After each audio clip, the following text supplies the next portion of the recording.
Paul Pelosi, husband of Speaker of the House Nancy Pelosi, was brutally assaulted by a man with a hammer in his own house in Paul Pelosi and Nancy Pelosi's San Francisco home, and the individual was trying to get to Nancy Pelosi. Now, she wasn't there, but as we're about to look at here, he kept saying, "Where's Nancy? I'm going to wait until Nancy gets home," and was both brutally assaulting the person in front of him and also wanting to do something the same or worse to Nancy Pelosi herself. So before we discuss the details, obviously this highlights the sheer, danger of the rising tension and political violence. And some people will go, don't make this political, but listen, we understand when every single batch of research has been put out on this subject, right-wing political violence is extremely disproportionate in our country to left-wing. It's not to say there's no left-wing political violence, but right-wing is way disproportionate. And so understanding why is that, how should that be stopped, who needs to be held accountable, who's causing these tensions to rise is an important conversation. And this is the most stark kind of example of that being manifested in the real world. Look at this from CNN. The man who assaulted Paul Pelosi, the husband of House Speaker Nancy Pelosi, tried to tie him up, quote, until Nancy got home. According to two sources familiar with the situation, when the police arrived, the assailant was saying he was, quote, waiting for Nancy. Paul Pelosi was attacked with a hammer at the couple's home in San Francisco by a male assailant early Friday morning. Law enforcement sources told CNN the assailant who attacked Paul Pelosi was searching for the Speaker of the House, according to a source briefed on the attack. The intruder confronted the Speaker's husband in their San Francisco home, shouting, quote, "Where's Nancy? Where's Nancy?" Pelosi, Paul Pelosi, who is 82 years old, was hospitalized but is expected to make a full recovery, the Democratic Speaker's office said in a statement. So obviously happy that he's going to be able to make a full recovery. But an 82-year-old man, set aside anything you feel about him or Nancy Pelosi, just think about it for a moment, separate from politics. An old man getting beat with a hammer because the individual wanted to get to a political figure and wanted to do horrible things to a very old woman as well. Just so sad. It is. And imagining being Paul Pelosi in that situation and the fear that Nancy Pelosi must have as well is incredible. Again, set aside what you feel about them politically or her specifically. This is just horrible and something that shouldn't be happening in our country, any country.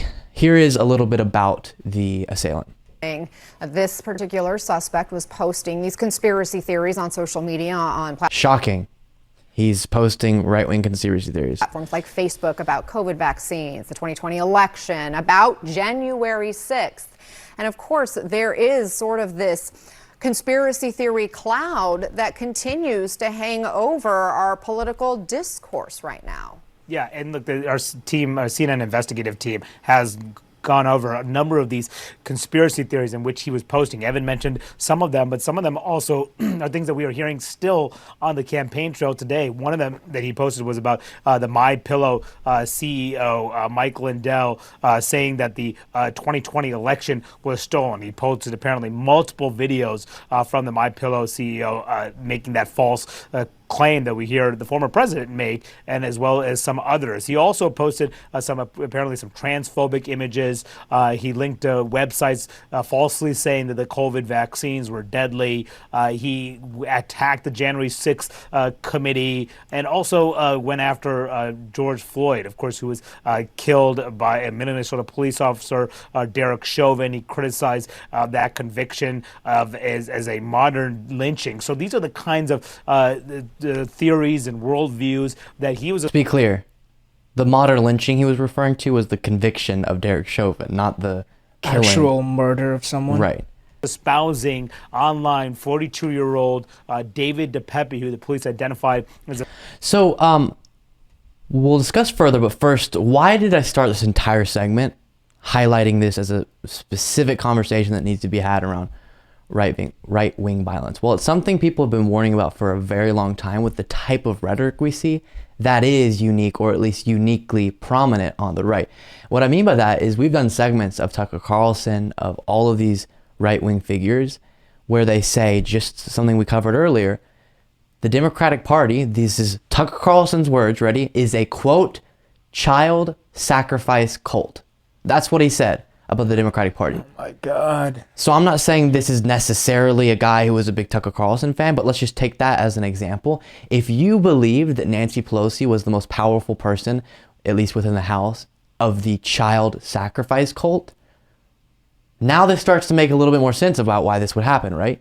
Someone thinks that literally these people are equivalent to the devil in their mind, and they're getting deranged and doing something like this. And so while of course there's people on the left who take the rhetoric too far, and we've called that out before, the prominence of this type of rhetoric on the right is just completely unique to it. And it's people who are not just wackos on the internet or some influencers within a movement. These are Donald Trump himself saying that your country got stolen from you because they overturned the election, even though that's what he was trying to do, and he had no evidence to prove there was fraud that got the election stolen from him, and that these are individuals sacrificing children, and of course all of the QAnon stuff that is promoted, and it is getting way too real. It is manifesting itself way too significantly now in the real world, as people warned of. And we're going to talk later on the show about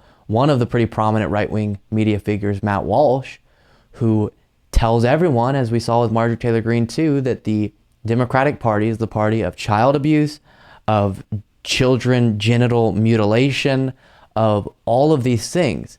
So they're manipulating their viewers' minds, and the viewers are allowing themselves, based on their preconceived notions and hatred, to be manipulated voluntarily into believing that these people in this political movement are the worst, most disgusting monsters in the world. And that's how we get to this. That's how we get to the Speaker of the House having her home broken into, her husband assaulted with a hammer, and him wanting to tie the husband up and wait for Nancy Pelosi. This is real stuff. It's not gonna be, but I wish this was a wake-up call to some of the people who get to benefit every day with their big audiences and their big paycheck by peddling these lies, and apparently don't care at all about the effect of that in the real world. And that bothers me so much, and it's gonna continue to get people hurt. And I think we've only seen the beginning of it, sadly, because I don't expect this right-wing rhetoric and the lies that are spread within that media ecosystem to stop anytime soon. And that is a terrifying thought.